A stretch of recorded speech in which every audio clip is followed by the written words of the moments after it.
Child development and pedagogy का first question है, a teacher's behaviour of to be. और to be मतलब teacher का बिहेवियर कैसे होना चाहिए, इंस्ट्रक्टिव होना चाहिए, आइडियलिस्टिक, डायरेक्टिव या एडमिनिस्ट्रेटिव। तो इसमें से सही जवाब आइडियलिस्टिक है, आइडियलिस्टिक होना चाहिए। नेक्स्ट है, इसे सेव करेंगे। Question number 2, right of minorities to establish and administer education institution is provided under article. Right of minorities का जो इस्टेब्लिश करने का एडमिनिस्ट्रेट एजुकेशन है इंस्टीट्यूशन में, वो प्रोवाइड किस में किया जाता है? तो 30 में तकरीबन आता है, तो 29, 30 हम ये करेंगे अभी। 351, 46, 16 है यहाँ पर, तो अभी हम 29, 30 ये वाला कर लेंगे। नेक्स्ट है, विच of the following is a domain of learning. Domain क्या है इसमें से लर्निंग का? अफेक्टिव यानी असरअंदाज, स्पिरिचुअल है मतलब रूहानी तौर पे, या फिर प्रोफेशनल है, या एक्सपीरियंशियल है। तो इसमें से कौन सा हो सकता है?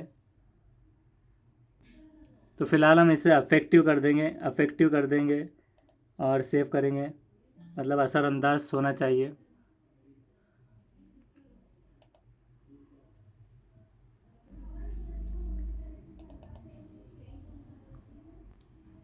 नेक्स्ट है question number 4, consider the following statement. पहला स्टेटमेंट है कि synthetic boost trapping is rapid learning of new words. कि सिंथेटिक बोस्ट का ट्रैपिंग एक rapid learning of new words में आता है। और दूसरा है, the wug test examine children's understanding of noun. Which of the following, इसमें से कौन सा स्टेटमेंट ऊपर जो दिया हुआ है करेक्ट है? सिर्फ फर्स्ट है, सेकंड है, या बोथ 1 and 2 है, या फिर नाइदर 1 और नॉर 2? तो इसमें जो वैक टेस्ट है, तो ये मूवमेंट टेस्ट, मतलब एक मूवमेंट होना चाहिए बच्चों में, अंडरस्टैंडिंग ऑफ नाउन के तौर पे सवालात भी उसमें कर सकते हैं। और सिंटैक्टिक बॉक्स ट्रैपिंग, और इसमें ऐसा हो सकता है कि एक के बाद एक जो स्टूडेंट्स को मतलब खड़ा करके किसी को भी बीच में से एक के बाद एक rapid learning of new words में उनसे सवालात पूछना कि इसका आंसर क्या है और क्या नहीं। तो ये दोनों चीज़ें इसमें ये आएंगी। तो अभी हम फ़िलहाल बोथ कर देते हैं, बोथ। इसका आंसर्स हम बाद में देखेंगे, अभी हम सिर्फ एक टेस्ट दे रहे हैं। इसे सेव करेंगे। नेक्स्ट क्वेश्चन है question number 5। Question number 5, a lesson plan helps in. Lesson plan किस में हेल्प करता है? Process of teaching on the basis of class control, motivation and individual differences में। तो एडजस्ट करने के लिए प्रोसेस, या फिर recalling, planning, all of the above. तो प्रोसेस ऑफ टीचिंग को यहाँ पर class control, motivation, individual differences में रिकॉल करना यानी याददाश्त दिलाना, या फिर उसे मालूम कराना, एडजस्टिंग, प्लानिंग हो सकता है ज़्यादातर, प्लानिंग। तो फिलहाल हम इसे प्लानिंग कर देंगे और इसे सेव करेंगे। तो लेसन प्लान से प्लानिंग अभी हमने कर दिया है। नेक्स्ट में आप आंसर्स देखेंगे इसके हम।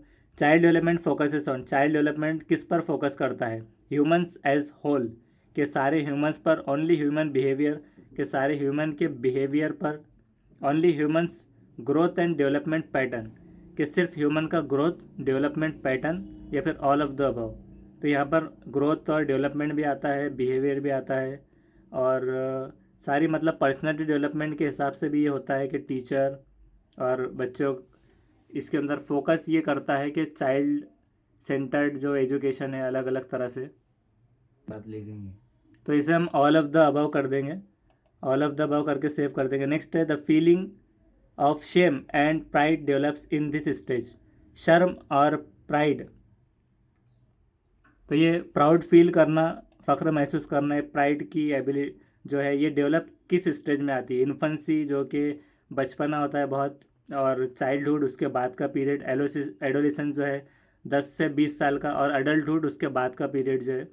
तो इसमें से कौन से उसमें शेम और प्राइड आती है? तो इसका राइट आंसर चाइल्डहुड है। इन्फेंसी जो पीरियड रहता है तो वो बर्थ से 18 महीने तक रहता है बच्चों में, और अर्ली चाइल्डहुड 2 से 3 साल होता है, फिर उनका स्कूल होता है 3 से 5, और 6 से 11 साल। तो इसमें बच्चे अक्सर शर्माते हैं और कभी बहुत ज़्यादा फ़ख्र महसूस करते हैं मैंने ये काम किया, तो उसमें चाइल्डहुड में आएगा। बाकी जो एडोलेसेंस है तो 12 से 18 साल की एज तक चलता है, और उसके बाद जो अडल्टहुड रहेगा तो वह 40 to 65 ईयर्स से रहेगा, उसके बाद मैच्योरिटी होता है। ये उसके मतलब लेवल से सारे, तो इस वजह से प्राइड उसमें आता है, तो इसे हम चाइल्डहुड करेंगे। नेक्स्ट करेंगे, individual attention is important in teaching learning process because.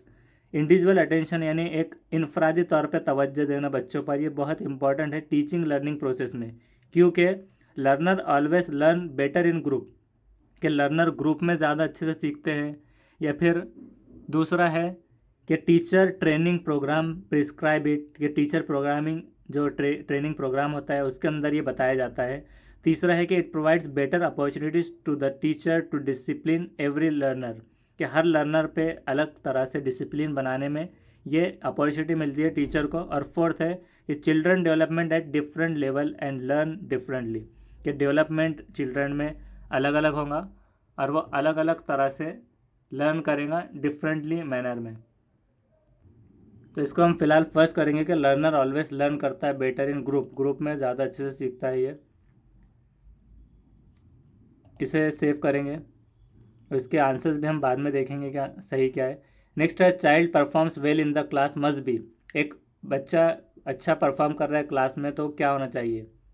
Pressed, recognised, rewarded, all of this, कि उसे इनामात मिलने चाहिए, रिकॉग्नाइज्ड रिकॉग्निशन होने चाहिए उसकी तालियां बजाकर, प्रेस मतलब उसकी तारीफ़ करनी चाहिए। तो ये सारी चीज़ें होती रहनी चाहिए, रिकॉग्निशन वगैरह इस मतलब अलग अलग मौके पे। तो हम इसे ऑल कर देंगे, फ़िलहाल सेव करेंगे। नेक्स्ट है question number 10th। If you open a school, अगर आप एक स्कूल खोलते हैं, यू क्लोज अ प्रिजन, आप एक जेल को बंद करते हैं। इसका मतलब क्या है कि स्कूल बनाते हैं ऐसी ज़मीनों पे जहाँ पर जेल होते हैं।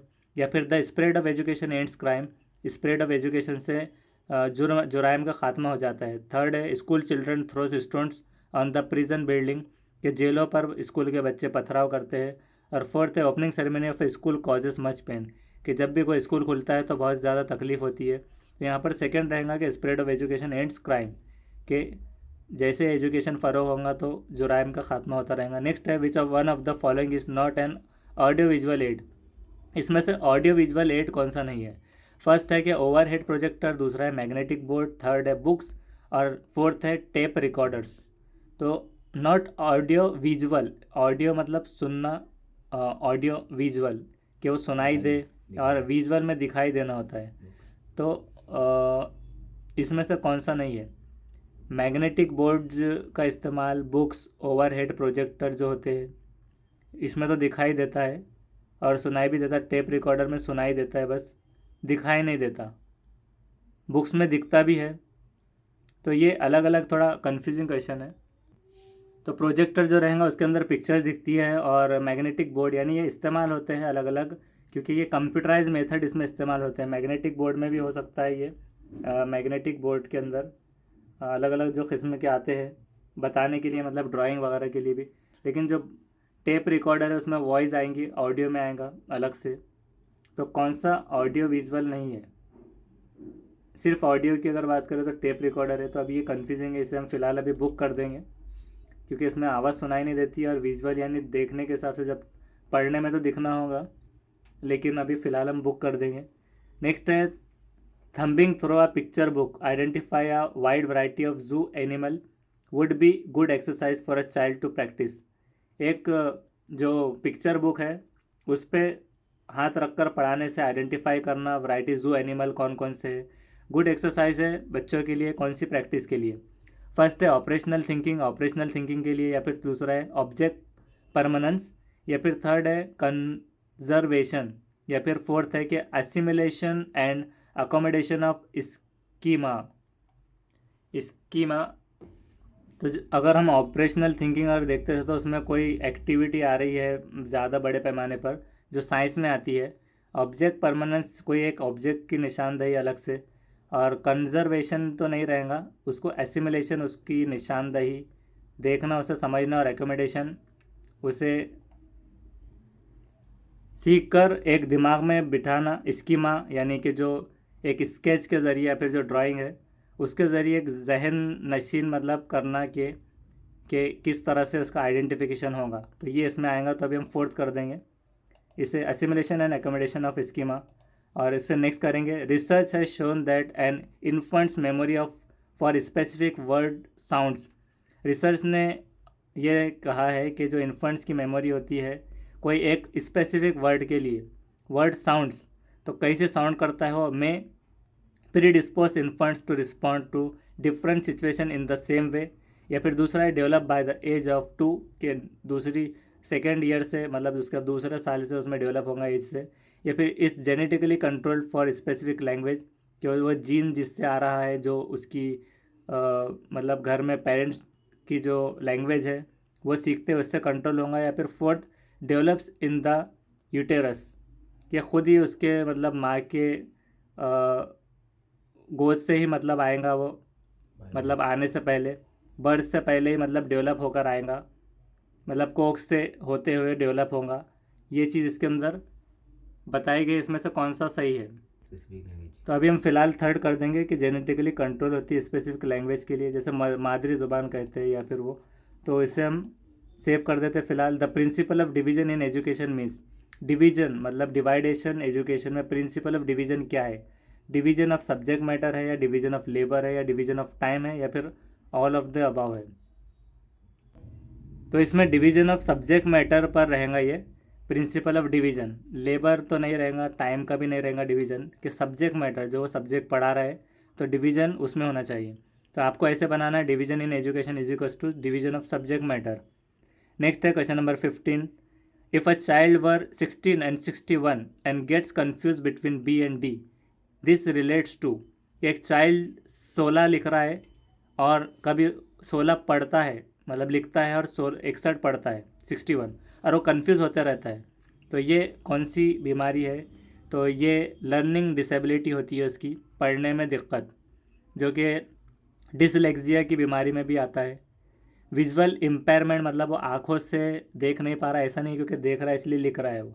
मेंटल रिटार्डेशन, कि वो मतलब उसे अख्ज़ नहीं कर पाता, तो अगर अख्ज़ नहीं करता तो बोल भी नहीं पाता था। मेंटल इम्पेयरमेंट, उसकी दिमागी कैफियत भी नहीं, क्योंकि वो सिर्फ डिजिट का फ़र्क हो रहा है, इसलिए लर्निंग डिसेबिलिटी होता है, जिसे डिसलेक्सिया की बीमारी कहते हैं। नेक्स्ट है question number 16, a teacher can promote national integration by, एक टीचर ने प्रोमोट करना चाहिए नेशनल इंटीग्रेशन को, serving anywhere in the country, उसकी सिर्फ स्टेट में या डिस्ट्रिक्ट में या खुद की विलेज में ही नहीं, उससे सर्व करना चाहिए उसकी सर्विस सारी कंट्री के लिए। नेशनल इंटीग्रेशन, तो जब कंट्री आएगा, नेशन से कंट्री बना है, तो कंट्री वाइड आपको ये याद रखना है कि national integration country wise, serving anywhere in the country. Next है question number 17, if an infant stops responding to stimulus after several presentation and being paying attention again when a new stimulus is presented, it is reasonable to conclude that the infant, एक जो मासूम बच्चा stop कर रहा है respond करने कुछ stimulus after several presentation के बाद, कुछ प्रेजेंटेशन के बाद समझना वगैरह सलाहियत को भूल रहा है और पे कर रहा है अटेंशन दूसरी बार, दोबारा कर रहा है न्यू स्टिमुलस जो उसमें प्रेजेंट हो रहा है, तो ये रीजनेबल जो रहेगा कंक्लूड इन्फेंट में, तो क्या करता है वो, can discriminate between the two stimuli, तो वो डिस्क्रिमिनेट हो जाता है दो स्टिमुलाई के बीच। Has dishabituate to the first stimulus, वो उसको हैबिट नहीं रहती फर्स्ट स्टिमुलस, ये नहीं रहेगा, कैन डिस्क्रिमिनेट याद रखना है। Has habituate to second stimulus, यानी उसको हैबिट होती है कि सेकेंड स्टिमुलस को भी याद रख पाने की। और फोर्थ है कि prefers to the second stimulus to the first, कि वो पहले से ज़्यादा दूसरे को तरजीह देता है, तो यहाँ पर वो रिस्पॉन्ड करना कम कर दे रहा है, तो इसलिए वो डिस्क्रिमिनेट हो जा रहा है टू स्टिमुलाई के बीच में। स्टिमुलाई जो सोचने समझने की जो सलाहियत होती है उसमें वो आएगा। नेक्स्ट है question number 18, the nature of annual examination should be on the pattern of, annual जो एग्जामिनेशन होता है सालाना, तो वो कौन से पैटर्न पे होना चाहिए, तो लेंदी क्वेश्चंस पे होना चाहिए, मतलब जब साल में एनुअल, जब सालाना इम्तिहान जिसे कहते हैं, तो लेंदी होना चाहिए कि ताकि पूरा साल भर क्या किया स्टूडेंट ने वो पता चल जाए। अगर उसे ऑब्जेक्टिव क्वेश्चन रखेंगे तो शॉर्ट टेस्ट है जो सरप्राइज टेस्ट हो सकता है। Testing ability of the student कभी भी ली जा सकती है 2-3 महीने में। और central board of secondary examination, तो महाराष्ट्र स्टेट बोर्ड भी है, तो इसलिए ये central board of secondary examination नहीं कहा जाएगा उसे, क्योंकि ये 10th के बेस पे होता है। तो एनुअल जो एग्ज़ाम होता है वो लेंदी क्वेश्चंस पे डिपेंड होता है, तो इसे करना है। नेक्स्ट है question number 19, which of the following is true in relation to errors made by children, इसमें से क्या सही है रिलेशन के बीच में जो एरर्स मेड होते हैं चिल्ड्रन में। तो फर्स्ट है correcting every error would take too much time and tiresome for a teacher, के उसमें थक जाता है टीचर और बहुत ज़्यादा टाइम लगता है करेक्ट करने एरर को। तो ये मतलब रिलेशन ट्रू है क्या एरर सॉल्व करने में? तो ये नहीं है। दूसरा, error can be corrected by children themselves, कि बच्चे खुद सुलझा लेंगे उनकी problem. Therefore a teacher should not immediately correct them, कि उनको टीचर ने तभी नहीं बताना चाहिए। मतलब कोई बच्चा अगर गलती कर रहा है तो थोड़ी देर के बाद वो खुद रिकवर कर लेगा।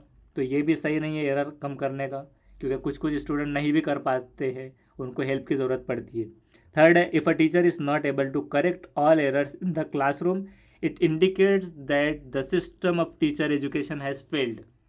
अगर एक टीचर सारे सवालात और उसके जहन में जो बातें हैं या कन्फ्यूज़न है उसे नहीं कवर कर पा रहा सारे एरर को क्लासरूम में, तो इसका मतलब ये है कि उनका सिस्टम ऑफ एजुकेशन फेल हो गया है, वो नहीं पढ़ा पा रहे बराबर।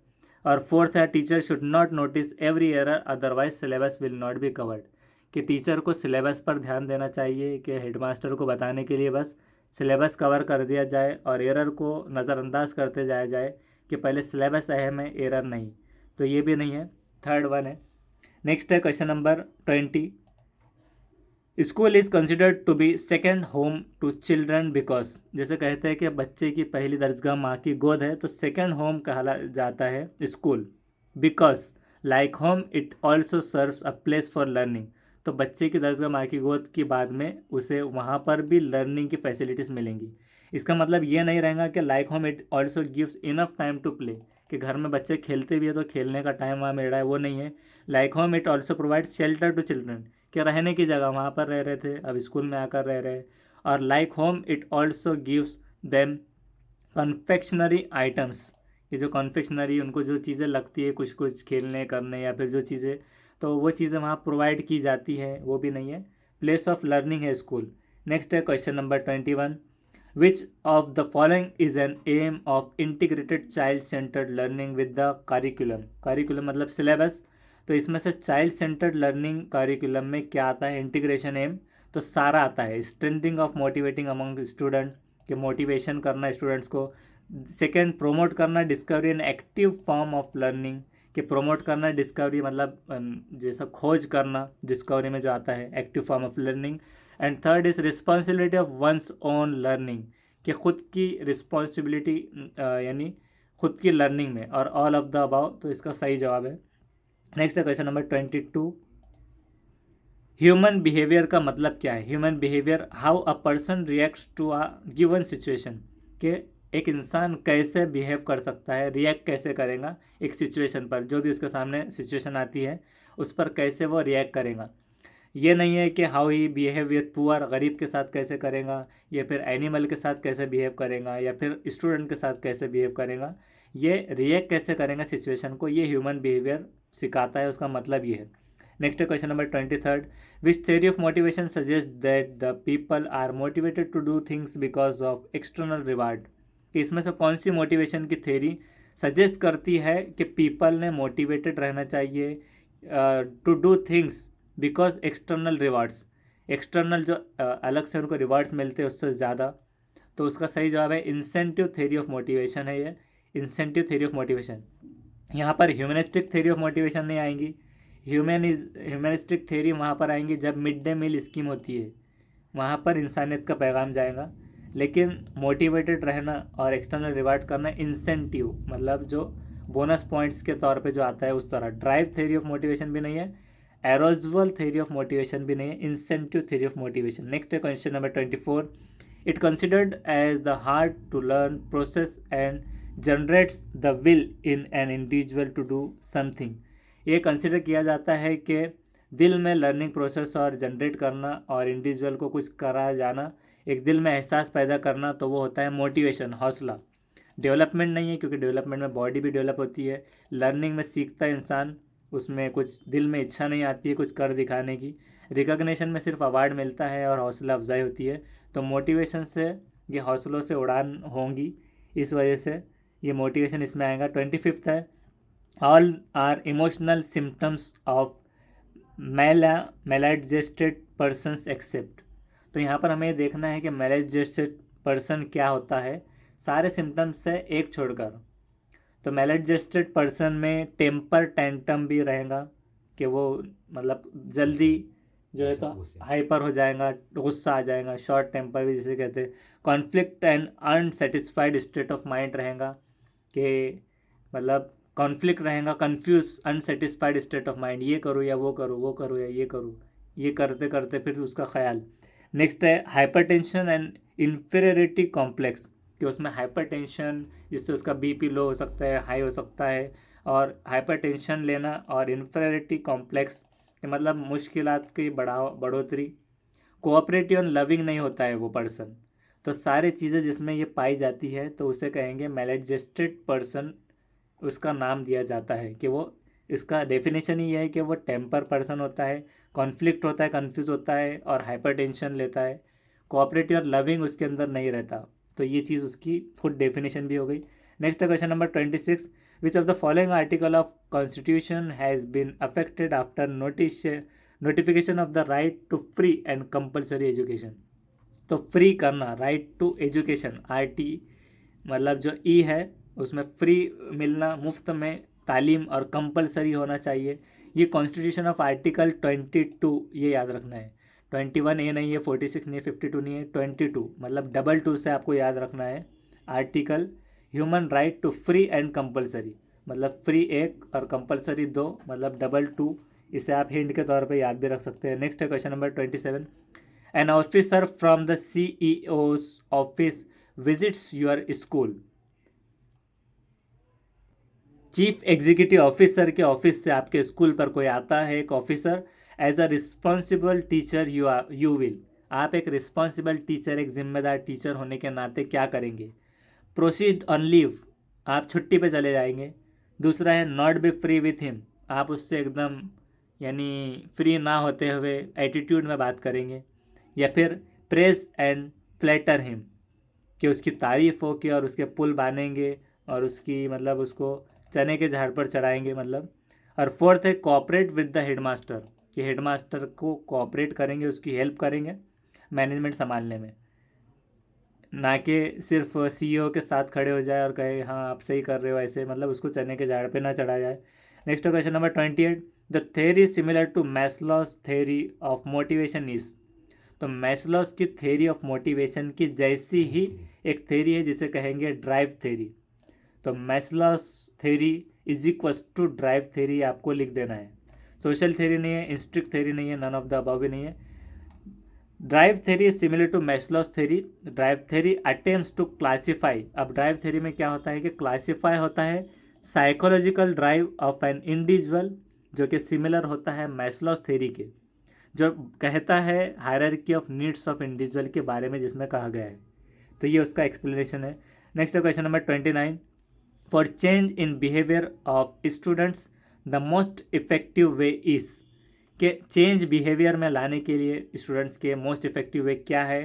तो रेगुलर रिवार्ड्स है कि उन्हें वक्तन फ़ौक्तन अवार्ड्स मिलना चाहिए। इविक्शन फ्रॉम होम नहीं है, फिजिकल पनिशमेंट नहीं है, गुड एडवाइस देना नहीं है, रेगुलर अवार्ड्स से वो बिहेवियर में उसके चेंज आएगा।